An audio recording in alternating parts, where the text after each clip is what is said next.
से रिकॉर्ड शुरू। चलो स्टार्ट हो जाओ फिर से अब लोग एक बार तो। इंडक्टिव इफेक्ट के प्रकार पढ़ने से पहले सुनो, समझ लेना क्या था प्रेरिक प्रभाव। प्रेरिक प्रभाव का मतलब ये था, सुन लो, मतलब ये था कि अगर अधिक इलेक्ट्रोनेगेटिव या कम इलेक्ट्रोनेगेटिव, चाहे जो अधिक इलेक्ट्रोनेगेटिव या कम इलेक्ट्रोनेगेटिव परमाणु को जब कार्बन की श्रृंखला से जोड़ देंगे तो कार्बन की श्रृंखला पर आंशिक धन आवेश या आंशिक ऋण आवेश फैल जाएगा। ठीक है जी। इस प्रभाव को बोलेंगे इंडक्टिव इफेक्ट। ठीक है, वो था, हमने उसको लिखवा दिया है। अब आप लिखेंगे कुछ मुख्य बिंदु, इंडक्टिव इफेक्ट से संबंधित कुछ मुख्य बिंदु। लिखो जी, some important point of inductive effect. ठीक है ना जी। क्या लिखेंगे आप, some important point of inductive effect. तो टॉपिक क्या है, लिखेंगे some important points of inductive effect, है ना जी।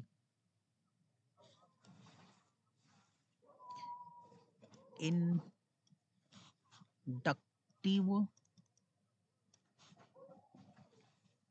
TIVE, और क्या बोलेंगे, इफेक्ट। तो कुछ मुख्य बिंदु, ठीक है।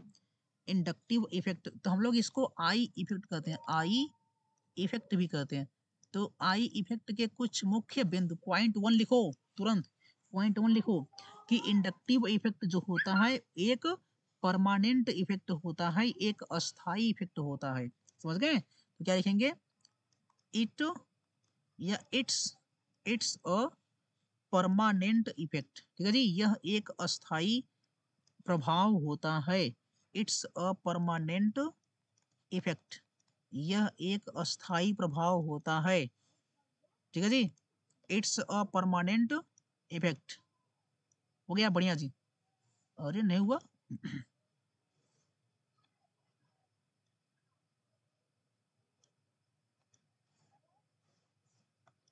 नीतू आई क्या, नीतू नहीं आए, लकी नहीं आया जी। चलो देखिए, पॉइंट नंबर वन क्या बोला गया कि यह एक अस्थाई प्रभाव होता है। इट्स अ परमानेंट इफेक्ट, है ना। यह जो इंडक्टिव इफेक्ट होता है जी, वह एक अस्थाई प्रभाव होता है। ठीक है जी। और पॉइंट नंबर टू क्या लिखेंगे आप कि यह सिग्मा बंध के द्वारा संचालित होता है। लिखो, यह सिग्मा बंध के द्वारा संचालित होता है। हाँ जी, क्या लिखेंगे इसमें, इसमें लिखेंगे ऑपरेट, क्या लिखेंगे आप, ऑपरेट्स, क्या लिखेंगे आप, ऑपरेट्स थ्रो सिग्मा बॉन्ड। ठीक है जी, ऑपरेट्स थ्रो सिग्मा बॉन्ड। बड़ा विशेष है कि यह एक अस्थाई है और यह सिग्मा बांड के द्वारा संचालित होता है। मतलब पाई बांड से कोई मतलब नहीं है, सिग्मा बांड पर आंशिक आवेश को लेकर के जाएगा। बड़ा विशेष पॉइंट है जी ये। अगला पॉइंट क्या है कि जो ध्रुवता होती है हमेशा एक दिशा में होती है। लिख लो, ध्रुवता, इलेक्ट्रॉन की ध्रुवता सदैव एक दिशा में होती है। इलेक्ट्रॉन की ध्रुवता सदैव एक दिशा में होती है। क्या बोलेंगे इसको, इलेक्ट्रॉन की ध्रुवता, polarisation, polarisation of electron, polarisation of electron, electron की ध्रुवता सदैव एक दिशा में होती है ना जी। Polarisation of electron. फिर क्या लिखेंगे आप, is always, is always in one direction, one direction. बड़ा मस्त पॉइंट है ये, मैं क्या बोल रहा हूँ कि इलेक्ट्रॉन की जो ध्रुवता होती है हमेशा एक दिशा में होती है। मतलब प्लस प्लस प्लस एक दिशा में जाएगा, माइनस माइनस माइनस एक दिशा में जाएगा। लिख लो हिंदी, इलेक्ट्रॉन की ध्रुवता सदैव एक दिशा में होती है। Point number four, point number four, यह हमेशा संतृप्त यौगिकों में मापा जाता है। यह हमेशा संतृप्त यौगिकों में मापा जाता है। लिखो, यह हमेशा संतृप्त यौगिकों में मापा जाता है। ठीक है जी, तो क्या बोलेंगे, it's it's generally it's generally observe, है ना जी, ऑब्जर्व ऑब्जर्व्ड इन सैचुरेटेड माने संतृप्त, इन सैचुरेटेड कंपाउंड्स, ये था point. It's generally observed in saturated compounds, यह हमेशा संतृप्त यौगिकों में निकाला जाता है। ठीक है,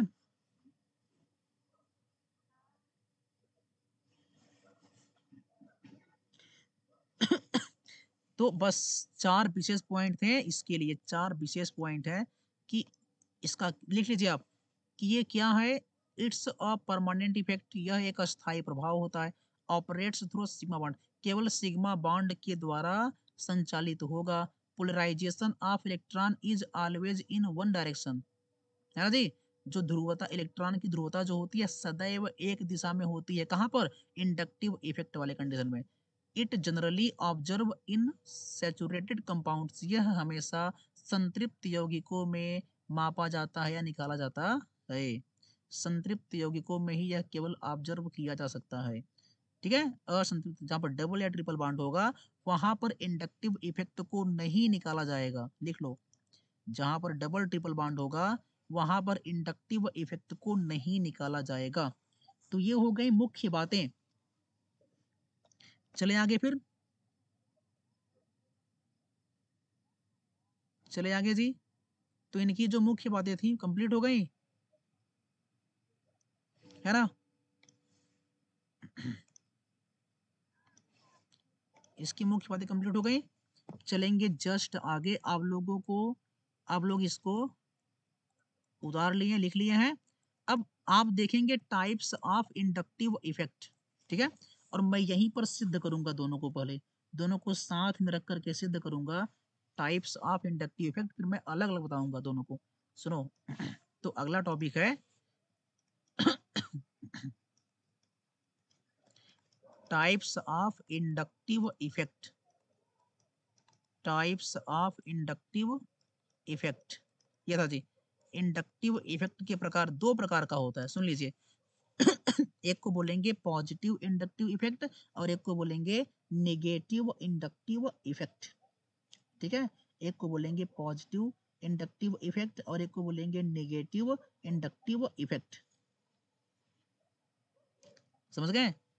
तो मैं पहले क्या लिखूं, मैं लिख रहा हूं पहले, चलो पॉजिटिव।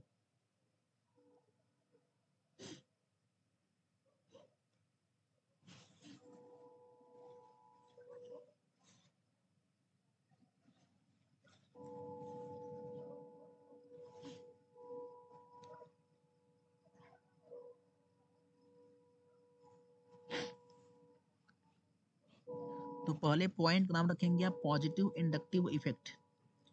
ठीक है जी,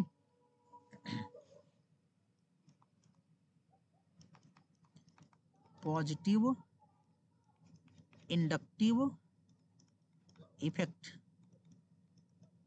ठीक है, और सेकेंड को बोलेंगे आप नेगेटिव, नेगेटिव इंडक्टिव इफेक्ट। ठीक है, इस प्रकार से दो होता है, पॉजिटिव और नेगेटिव इंडक्टिव इफेक्ट, दो प्रकार का होता है जी, ध्यान रखना आप। पॉजिटिव इंडक्टिव इफेक्ट और नेगेटिव इंडक्टिव, इसको बोलेंगे plus I effect, plus I effect. ठीक है, और इसको बोलेंगे minus I effect, minus I effect. तो दो हो गया, प्लस आई इफेक्ट और माइनस आई इफेक्ट, इस प्रकार से वो दो प्रकार का होता है। अब सुनो, प्लस आई माइनस आई क्या है। अगर ऐसा हो जाए, सुन लो, अगर ऐसा हो जाए कार्बन है, यहाँ पर कार्बन है, यहाँ पर कार्बन है और यहाँ पर कार्बन, और ऐसे यहाँ पर कार्बन कार्बन कार्बन कार्बन, ठीक है ना जी। इससे जुड़ा हुआ ग्रुप जी, इससे जुड़ा हुआ ग्रुप जी। सुनो, प्लस इंडक्टिव इफेक्ट कब बोलेंगे।